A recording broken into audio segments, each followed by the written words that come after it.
With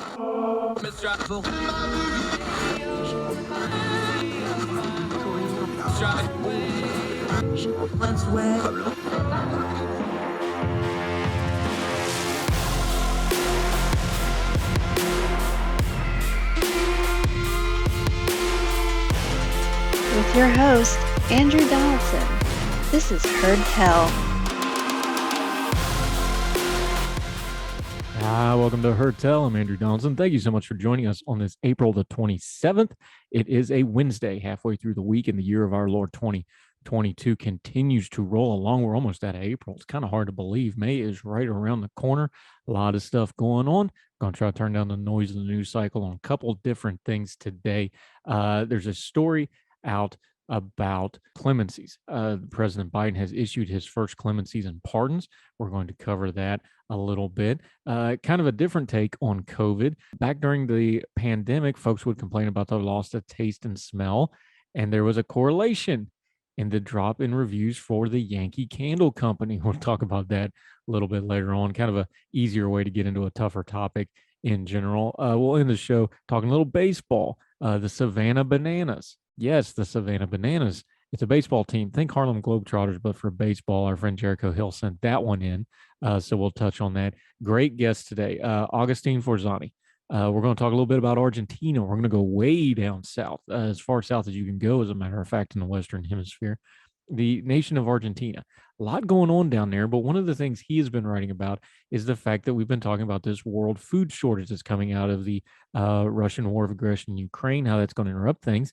Argentina is one of those countries that has vast agricultural resources, but they're not in a position to capitalize on it and help the world out. Why is that? He talks about their government's restrictions. He talks about farming subsidies. He talks about the government in Argentina, the people of Argentina. Some great insights there and lessons to learn for the rest of the world as well. Agustin Forzani, our Young Voices contributor, talking about his native Argentina today on the program. Always enjoy getting global perspectives on things like that. Let's start with some domestic politics today, though.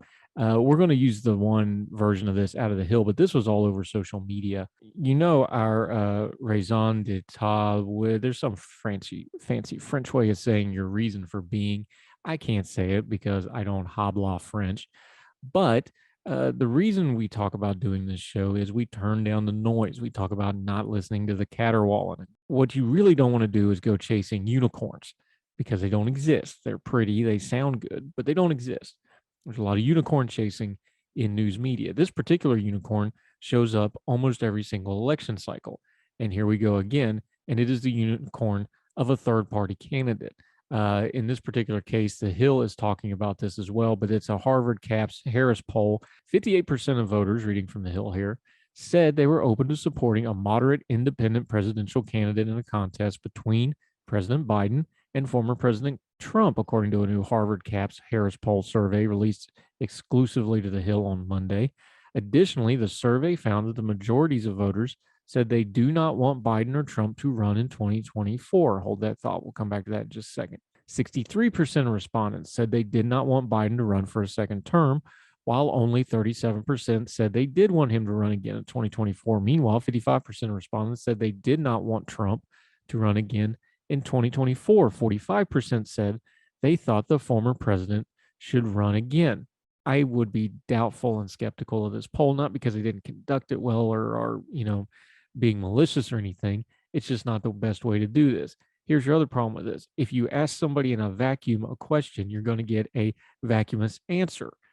Of course, they would love to have a third-party option. Everybody would like to have a third-party option. Most Americans polled over and over and over again that they don't like the two-party system right now because you wind up with things like, with all due respect, Joe Biden versus Donald Trump.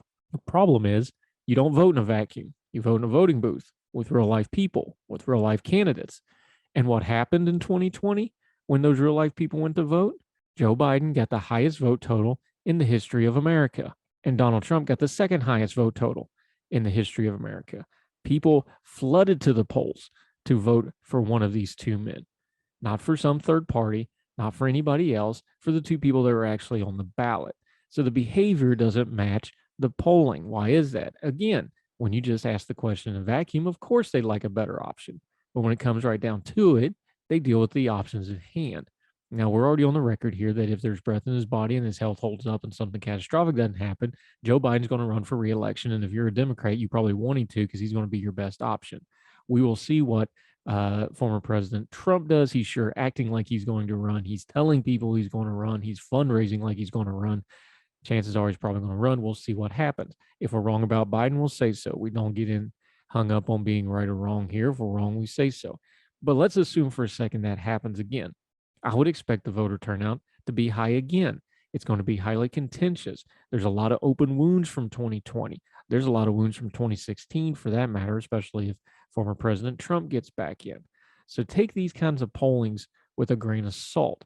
Now, could we ever have a viable third party independent candidate? Part of the problem is baked into how this question was phrased. Remember how they phrased this question? Let's back up for a second. Moderate, independent presidential candidate. Well, that sounds fantastic, except for one problem. We talked about this when we talked about President Biden running for reelection. He's the only one who could build a coalition and have a constituency to get elected. Constituency is an important term. That's the people who's actually going to support you, who's actually going to turn out and vote.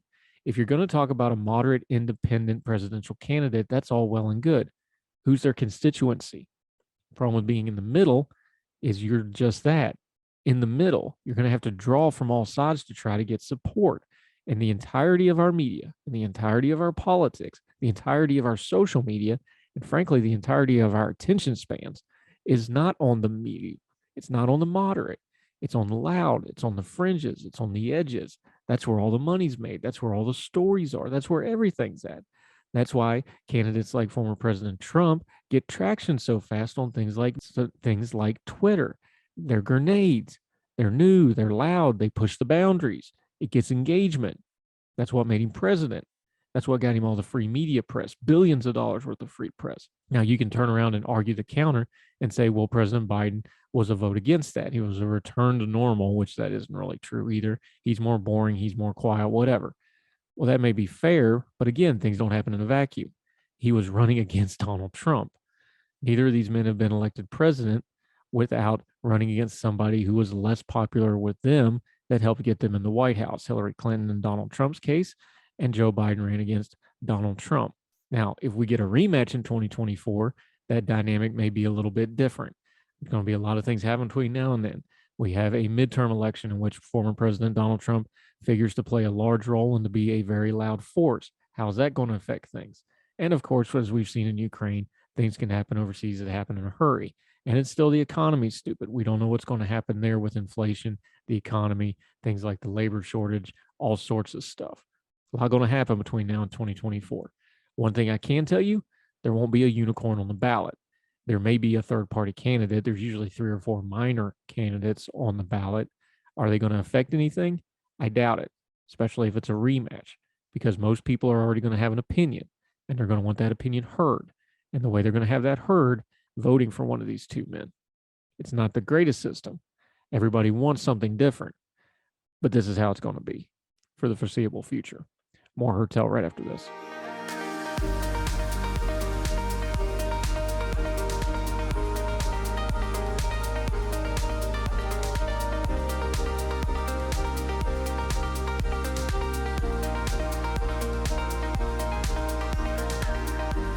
Welcome back to Heard Tell. And now, as the old Rocky and Bullwinkle cartoons used to do, something completely different.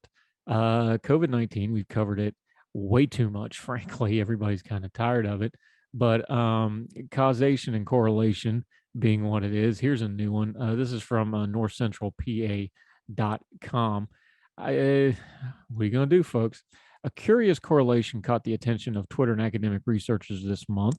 As COVID-19 cases increased in the U.S., the number of bad reviews claiming no scent on the ever popular Yankee candles increased. Now, everybody remembers back during COVID, one of the symptoms was you lose your taste and smell senses. So anyway, this piece here, since the recent surge in COVID-19 cases surrounding the 2021 holiday season, the review section of Yankee Candle products on Amazon was flooded with complaints from customers claiming they were unable to smell the candles.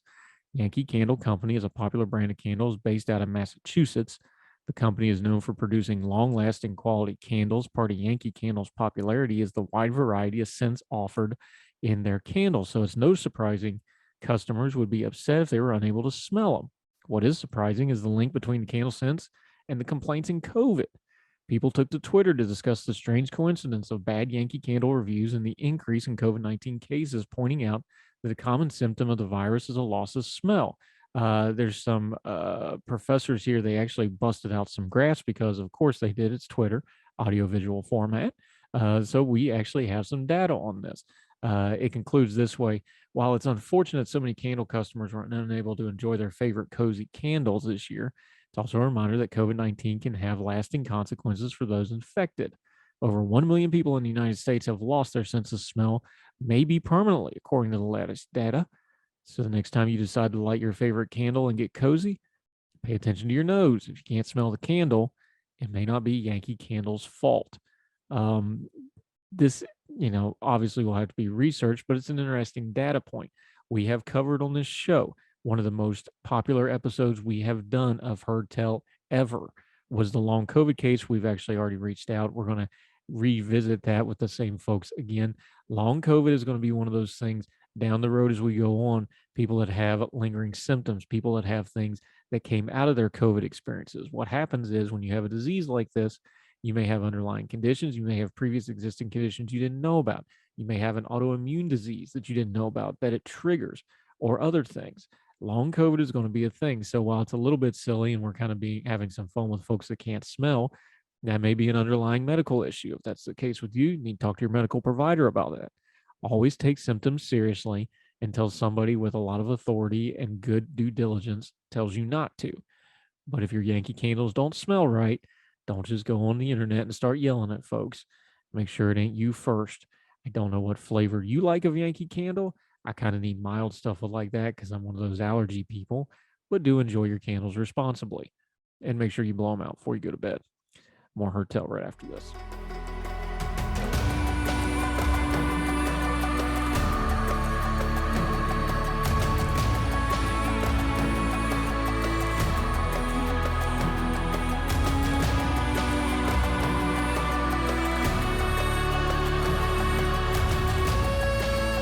Welcome back to Heard Tell. We continue to talk about global issues with a wide variety of perspective. Another one of our great Young Voices contributors that we absolutely love to have on this program. Let's go to a fellow from Argentina.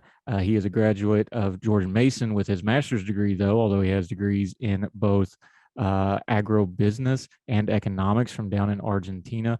Agustin Forzani, how are you, my friend? Thank you so much for the time today. Hi, nice to meet you, and thank you for having me in your program. Thrilled to have you. You wrote about this in National Interest. We've been covering it on this program, that the war in Ukraine, Russia's war of aggression, all the horribleness that's going on, there's a secondary thing that is going to happen with this because Ukraine, we used to call it the breadbasket of the Soviet Union. It's one of the largest grain producers in the world. Russia produces a whole lot of grain also. A lot of folks focusing on the gas and the oil production and stuff. We've been covering that the food production is going to be a huge issue. You took a look at Argentina, and they have very fertile lands. They have great agricultural capability, but you see that this crisis could be a problem even in a place like Argentina, yeah? Yeah, because what I tried to do in the article is to show that this problem with the war is, disrupting all the international trade and disrupting like prices are going up massively around the world, and within countries, like governments try to solve the problems that these disruptions in prices cause. So Argentina is not a agricultural importer, commodities importer. It's a exporter. And what I try to show is that we could be like a backup, as you could say that we could be a backup for this problem in international trade. Like the problem that you are having in Ukraine and Russia with the war is causing a disruption in the exportation of basically wheat from that area, from the Black Sea, to the like poor countries in like low-income countries in the Middle East and Africa, because they are really close. I mean, these low-income countries are close to the area, and they normally import um, lots of commodities and mainly wheat from that area. The war is basically just stop, like the exportation of wheat from the Black Sea just uh, was cut, like completely, almost completely. Um, and I am basically saying Argentina could be supplying these countries, which are gonna suffer a lot because of these high prices. These are basically I mean, African and Middle East countries are importing countries. I mean, they import agricultural commodities. Um, and I try to say Argentina is also a breadbasket from South America, but we can supply these countries easily. But you know, governments try to see just their population. They don't really care about what's happening outside their borders. I mean, not that much. So they start to I mean, at least in Argentina, the government is meddling with the agricultural markets. I mean, they are intervening, and I mean, it's gonna add fire to the problem already. It's gonna be it's gonna. My opinion is that this new intervention that they are adding to the wheat market in Argentina is gonna reduce the production of wheat, and it's gonna increase prices, obviously. For folks that don't know that much about Argentina, other than maybe Juan Perón and that sort of thing, and they haven't paid attention lately, since maybe the Falkland Wars or so. What's the current political environment in Argentina? Obviously, when you start talking about a government that is intervening in their agricultural production, that brings up all sorts of things because we've seen that throughout history. But just give people a little bit of an overview. The current government in Argentina, the current political situation in Argentina. There's a lot of concern about economic dysfunction. There's a lot of concern. There's some political upheaval. Just give people kind of an overview that aren't real familiar with the country. So yeah, I mean, as you said, in Argentina, I think we are already in a 100-year period of dysfunctional government. Um, right now, the current government is Peronist, in the same ideology as the late Peron, but yeah, I mean, they are government normally tries to accommodate to the situation rather than uh, like following the real ideologies of the past. I mean, the Peronism right now is really like different from the historic Peronism that started um, all. I mean, most of the problems that Argentina has, I would say. I don't blame Peronism entirely uh, for the like dysfunctional governance that we have. Is I mean, I blame all the governments from Peron onward.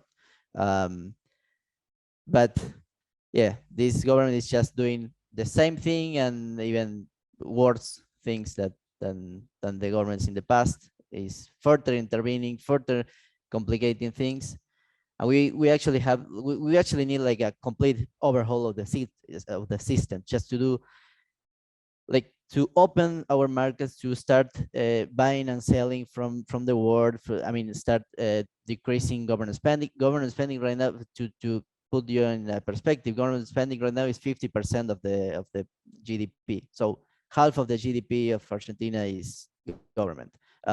Taxes are in the roof. They are trying to establish a new tax already because of every. I mean, the war is a new excuse for adding a new tax, as was the pandemic before, and every time you will have a new um, a new tax that a new problem, and a new tax that they will add. What they need to do is to, as I said, open Argentina for trade, and decrease, reduce government spending, and let the private sector to thrive. And we are gonna change, really change. If you want to change the situation, you have to do that. For people that don't realize, Argentina is the third largest economy in South America. This is a massive economy. Back in the 20th century, this was one of the richest countries in the Western Hemisphere.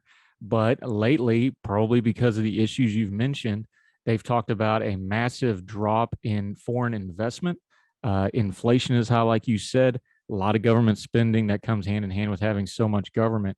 So when it comes to a crisis like this, like the war in Ukraine, where you go, hey, we could be doing a lot of exporting here. Is it just as simple as government overreach and incompetence to why their economy is not in a position to take advantage of this opportunity?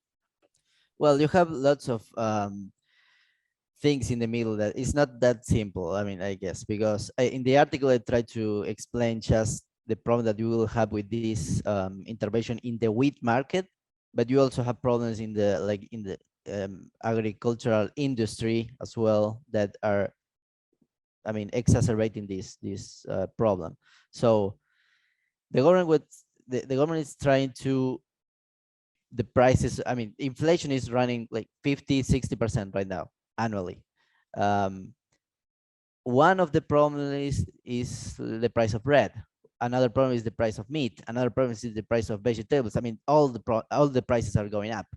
The government is trying to tackle the price of bread with these new subsidies that they are implementing in the wheat market.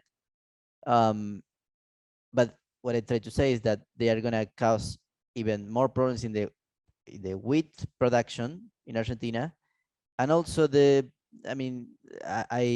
didn't have space in the article, but they they will just create rent seeking in the industry, within the milling industry. The mills are gonna just try to get the subsidy instead of producing. And also the subsidy is not gonna help the poor in Argentina, the people that really are suffering the high prices. The subsidy is gonna affect the prices of all the production of things that are produced with flour. Um, so you are gonna be subsidizing, the bread of for rich people in urban areas. You are not subsidizing actually the price of bread for poor people. Poor people in Africa and the Middle East are suffering a lot as well. So, I mean, rich people here we are a middle income country. We are not a low income country. Um, the subsidy is not gonna accomplish the real. It's not gonna be for just for the people that are suffering the most. It's gonna be for everyone, and that's why um, you have to be aware of keeping intervening in the markets, because you end up with lots of unintended consequences that I mean just make things worse. Yeah, talking to our friend Augustin Forzani. When we come back after the break, we're going to get into a little bit of those details, where these subsidies are coming from, who's paying for them, the government policies in Argentina. Also, a little bit more about why this disparity kind of comes into play, because you have these prices, but you also have this inflation. We're going to break all this down. Augustin Forzani, our friend from Young Voices, continuing right after.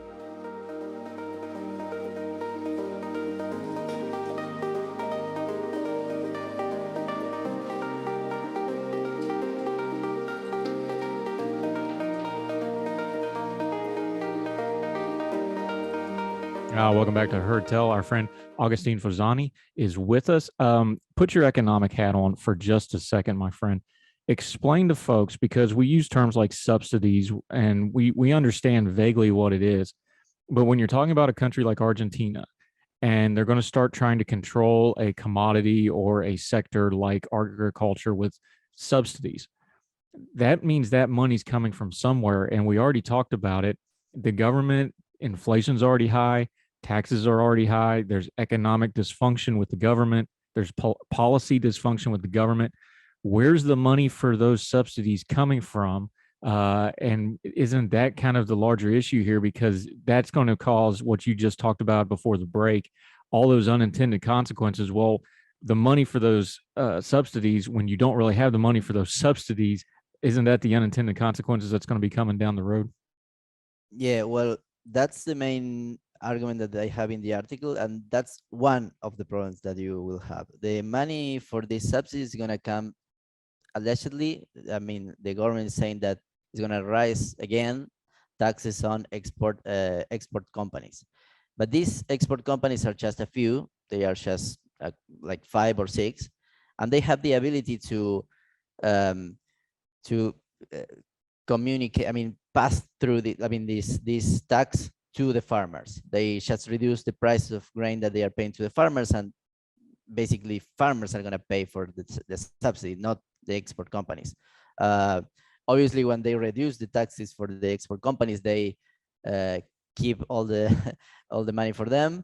But when the government raises the taxes for exporters, they pass along the tax for farmers. So this is gonna, and farmers are gonna have a reduction in their income, and they're gonna have to reduce their demand for their inputs. There's gonna be a reduction in the demand for fertilizers, for technology, and for machines. And this is gonna obviously, we are 1 month away from the planting season. This is gonna cause a reduction in yields. You can you could offset this reduction in yields planting more wheat, but obviously, and there was a couple of days ago, there was a like a grain the grain exchange board. They just released an um, an analysis from the market.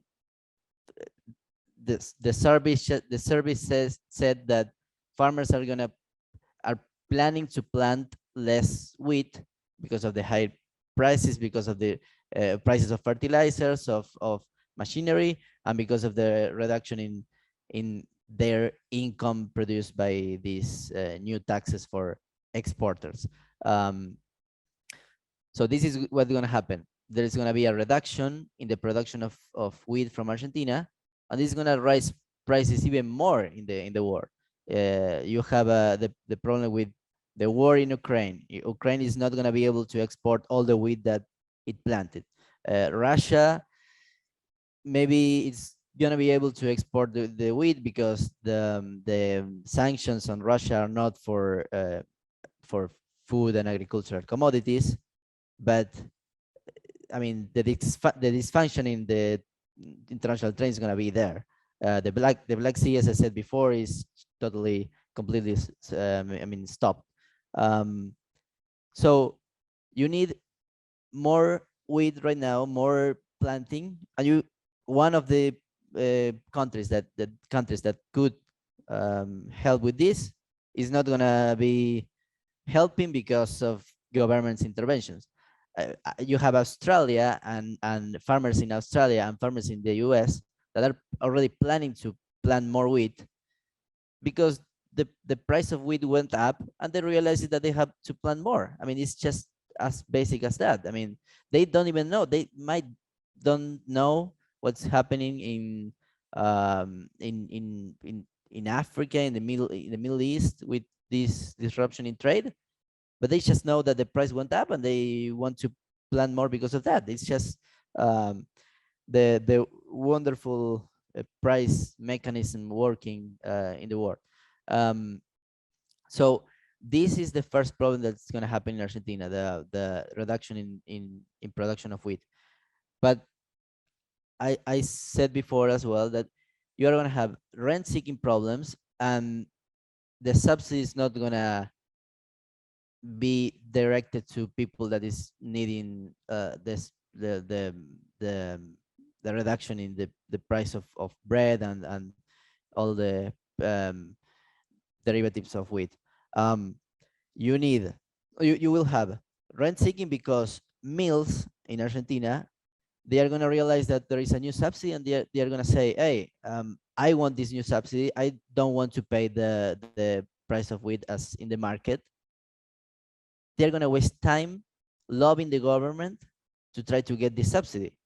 This subsidy is just for 800,000 tons of wheat, and the consumption in wheat in Argentina is like 5 million tons.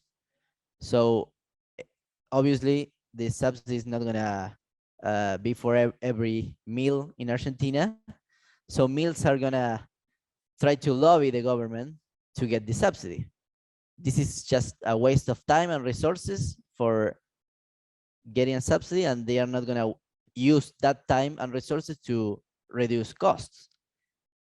And also, uh, even if you accomplish the objective that you have with these subsidies, rich people are going to be able to buy the subsidized bread as well. Not only the people that are suffering the most, low income people. So obviously these things are not even discussed by the government. It's just, you know, political. Um, it's just a the political game that they are playing is just focused on, you know, reducing inflation. We are gonna do this new intervention of the market because this is gonna help. Actually, it's not gonna help. I mean, the unintended consequences are gonna cause the problem to get even worse. Yeah, talking to our friend Agustin Forzani. We talked about the politics, we talked about the policy. You just touched on it, so I really want you to put a human face on this. Talk about the people of Argentina for just a second. This is a very large country, uh, beautiful country, some of the most jarring landscapes in all the world, all the way down to Tierra del Fuego to the center of South America. You talked agriculture. Argentina's cowboys are legendary worldwide. There's a lot of culture here. There's a lot of history here, but in America, we call it gridlock. The political dysfunction and the economic frustrations you've talked about for a long, long time. People are very disenfranchised with the political system. They call it the rift in Argentine. You can say the pretty fancy Spanish version of it, which is a lot better than the way I said it, but they call it the rift. But talk about the people of Argentina for just a second, how they're processing things. I've got to imagine when they see something like this where they can maybe take a step on the world stage besides just the dysfunction, there's got to be a lot of frustration with all this, doesn't there? Yeah, obviously there is a lot of frustration, but I I think that yeah, I mean, farmers are already frustrated by, I mean, increasing taxes all the time, and the sector that is suffering obviously is uh, uh, frustrated by this new intervention.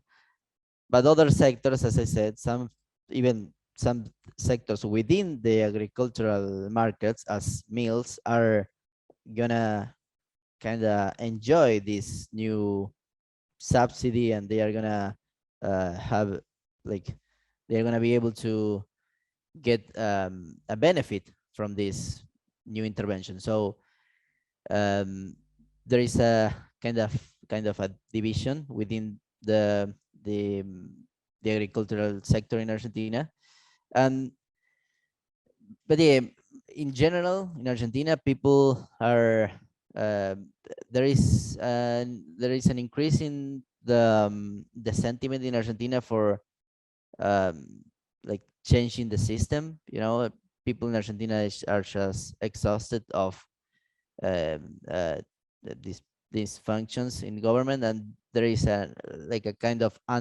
anti-government sentiment growing.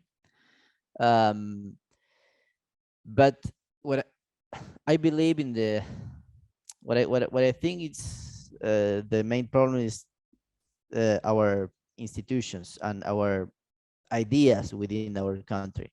Um, People in Argentina are not just, I mean, we are not less productive than other countries because we want to be less productive. Uh, we just have a problems in our rules and institutions, and these rules and institutions cause that we cannot like cooperate each other to produce and to grow and to progress as a country. Um, I mean, lots of people that from Argentina that emigrate to other countries end up being really successful. That's because they are the same people, but they change to another set of institutions and rules, and they end up being more productive in other rules and institutions. So we have to change our um, like, if you will, formal and informal rules. This is a cultural change, a long process, obviously, but if we can accomplish that, we can grow tremendously, because we have the resources, we have the people in Argentina is really innovative. They are we have good people, we have good human resources, natural resources. We just need a change in our system, in our rules, and we can take off, I am sure. Yeah, and to your point on that, Argentina, even with all its challenges that we've just laid out, still one of the leading economies in South America. Their GDP per capita is the second highest in South America, but then their GDP drops way down the list. So that's the disparity you were talking Yeah. about. Our friend Agustin Forzani, thank you so much for explaining this to us. We're going to have you back on to update this. Hopefully we have some better news out of Argentina to talk about, but they're going to be the center of a lot of things. China's doing a lot of investment there. The Biden administration is trying to improve relations. So we'll touch back in with you on these matters in the future. Yeah, and give me just Yeah, sure. Go say ahead. one short thing. So I guess why this is important for the U.S. Why all these interventions and these um, problems that we are having in Argentina, because the IMF in the US the IMF just provided a new loan to Argentina, to the government of Argentina. Obviously, this money is used to give subsidies, to intervene in the market, all of this. And one of the countries that provides more money to the IMF is the US. So some money from taxpayers to the US is going to the IMF, which goes to Argentina to, just do these kind of things. And the IMF is not really constraining the government to, open what we really have to do, to open the market, to reduce government spending. They are just wasting this money, and in the end, is the taxpayers in the US, in Japan, in Europe are paying for all these interventions. So that's why this is important also for the US. Yeah. Always follow the money, you get to the truth, and unaccountable government is a universal problem, regardless Yeah. of which government you're talking about. Good points, my friend. Let folks know where they can follow you on your social media and your writing stuff until we get you back on Heard Tell again in the future. Well, yeah, my Twitter is Agustin Forzani, Agustin Forzani. And my LinkedIn also same name. And you can also find me in my Young Voices webpage. I have all my articles listed there. Yep, and it's alphabetical, so he's on that top row. You can find him real nice and easy. Great information. We love having the wider perspective on things going on in the world, and then you tied it right back in. The world's a lot smaller than we thought it was, and what does subsidies in Argentina have anything to do with the U.S.? You just laid it out. You go down the hole deep enough, we're paying for it. So great insight, my friend. Thank you so very much for your time today, and we'll have you back soon, buddy. Thank you so much. Thank you, sir.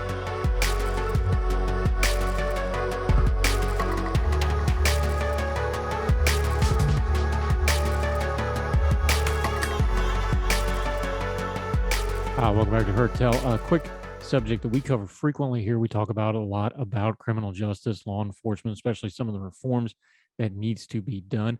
President Biden, when he was running, made quite a few campaign promises regarding criminal justice reform, regarding justice, regarding things like how he would use the powers of the presidency for things like clemency.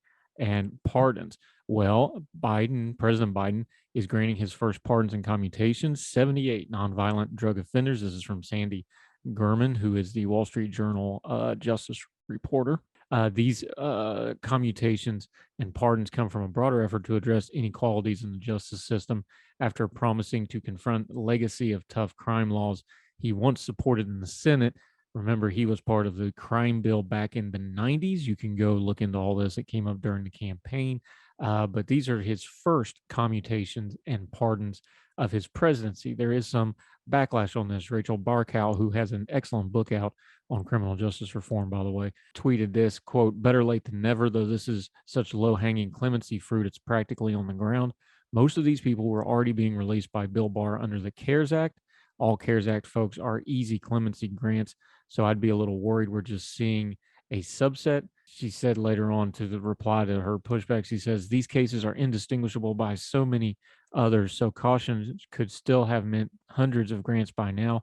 All the CARES Act cases are so easy, and it's taken us almost a year and a half just to get these. So as I said, I'm just worried at the pace signal here." There's two sides to the clemency power of the government, whether it's a governor or the president himself. There's always that concern that you have a political blowback because you released the wrong person, they commit some heinous crime, and then you're on the hook for it. I get that. There's always going to be part of that. But the clemency and pardon powers of the presidency are often used on the last day of the president. It's often used for people for political gain. There are a whole lot of nonviolent offenders. We could clean out a good chunk of problems in the criminal justice system through these powers. It doesn't take legislation. All it takes is the stroke of a pen.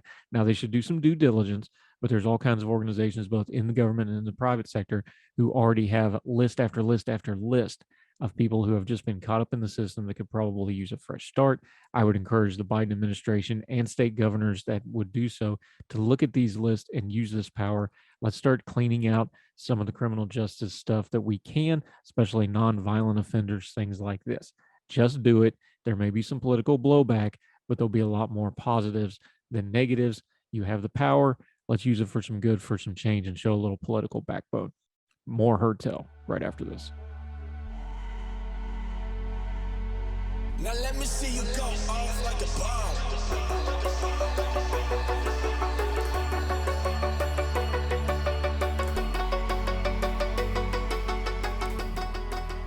Welcome back to Heard Tell. Glad you're sticking with us. I'm Andrew Donaldson. We always end on a little bit of a happier note. This one got sent to us by our friend Jericho Hill, frequent contributor to this program, writer at ordinary-times.com. We talked to him about economic things, but this has to do with baseball.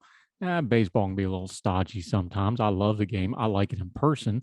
A little hard to watch on TV sometimes, I'll admit, especially with some of the new rules, but let's not go down that rabbit hole. But this comes from Riley Smith, writing in fansided.com, the Savannah Bananas. Yeah, that's a real team down in Savannah, Georgia. Everything to know about the Harlem Globetrotters of baseball. Riley writes it this way. She says, baseball has been considered America's pastime for over a century, and the Savannah Bananas are taking that phrase to a whole new level. The team is comprised of college students under Coastal Plain League, and their main goals are to bring entertainment and have fun. Comparable to the Harlem Globetrotters, the Savannah Bananas' aim is to be unproblematically crazy and entertaining as possible. That's also, by the way, was the name of my dance crew back in the day. We were unproblematically crazy and entertaining. The homepage of their website features a statement that says, "We make baseball fun, fans first, entertainment always, all exclusive." Those are all in quotes. They've garnered positive attention from multiple media outlets such as USA Today, ESPN, the Boston Globe. They are truly a unique team that never fails to bring joy and laughter. So who are they? According to their website, the Savannah Bananas premier team was born out of an idea to keep baseball fun in Savannah all year long. The Bananas continue to add more games in the traditional quote-unquote off-season and needed to fill a roster after a multitude of minor league teams were cut in 2020. Many players lost their job. The premier team allows players an opportunity to be scouted and paid to play. The team didn't have to fight hard for recognition. Within the first 24 hours, they were a trending topic on Twitter and received the attention from SportsCenter and Good Morning America. Quick aside here, they had a new viral clip where they resurrected the old Harlem Shake group dance from about 10 years ago, complete with pyrotechnics and dancing mascots. It's a lot of fun. Go check it out. Anyway, back to Riley's piece. They launched in 2016 and have been on an upwards rise ever since. The family-friendly and positive team is one with talented players, so fans looking to watch a good game and ones looking for the entertainment can both find enjoyment watching the Bananas. With attention from massive media outlets, the team quickly grew and became known for their unique and bizarre antics, such as performing choreographed dances every game or wearing kilts while playing, among many other things. According to their shout out from ESPN in 2021, MLB could learn a lesson from the Bananas in how to play an engaging game. The Bananas, who operate out of the Coastal Plain League, sell out every game. Their TikTok account boasts more than 575,000 followers. That's where the Harlem Shake video went viral a couple days ago. More than any major league team, their brand has somehow become national. The mastermind is actually a 37-year-old yellow tuxedoed, of course, iconoclast named Jesse Cole, a former collegiate pitcher who scoffs at the rigidities of professional baseball. The Bananas may be a crazy team, but they're doing it right when it comes to creating a show everyone will love. I'm sure the sabermetrics people will hate it, but listen, when you go to the ballpark, especially if you want to take your kids, there's no doubt that the joy of the game has been a little bit missing in the last few years, especially with the way the game is played now, where it's a lot of feast and famine. It's a lot of home runs and strikeouts. The game's changed. There's nothing wrong with that. We're not going to be one of those people to just yell at the clouds, but there is a little bit of fun to be had that could be added back in the game. Now, this takes it to a ridiculous level. Minor league baseball is supposed to be fun, folks. Go enjoy it. So if the Savannah Bananas playing their long-running rivals, the Party Animals, think Washington Generals, you get a good idea what's going on there. Make sure you go check them out. Plus, Savannah is one of America's great cities. Good reason to go visit them anyway. That'll do it for Heard Tell. We'd love to hear from you, like Jericho there. Send it in. He sent that in via Twitter at Heard Tell on the Twitter. You can reach us there, leave comments, also updates on all the shows that we post there. You can email us at heardtellshow@gmail.com. Love to hear from you. Would keep your bearing, be nice, might even put it on the show, might read it on the show, might put you on the show. If you want to push back on something, that's what we do here. Don't complain about it. You don't like something was said, come back on, fight your corner. We'll discuss it. We'll hash it out like grown folks do. We'd love to hear from you. Wherever you're watching or listening to this program, if it's on the YouTube channel, please make sure you subscribe. Our subscriber count's going up. We could use some more, though. If you're on any of the podcasting platforms, iTunes, Spotify, Google, wherever you're getting your podcast, make sure you're subscribed. It not only makes sure you don't miss anything, it also shows up on our metrics, and we can keep track of what you are and are not watching, so we continue to give you the shows you want. We're turning down the noise of the news cycle here, but we want to hear from you. That's one way we keep track of you. Make sure you leave a comment. Make sure you leave a rating. We sure appreciate it. If you really want to do us a solid, best thing you can do, put us out on your social media. All those platforms have share buttons. Let folks know Heard Tell is worth their time. Share us, give us a little bit of an endorsement. We'd sure appreciate it. So until we see you next time on Heard Tell, we hope wherever you are across the street or around the world, you and yours are well. We hope you are well fed, and we will see you tomorrow for more Heard Tell. All the music on Heard Tell is provided under a Creative Content license from monstercat.com.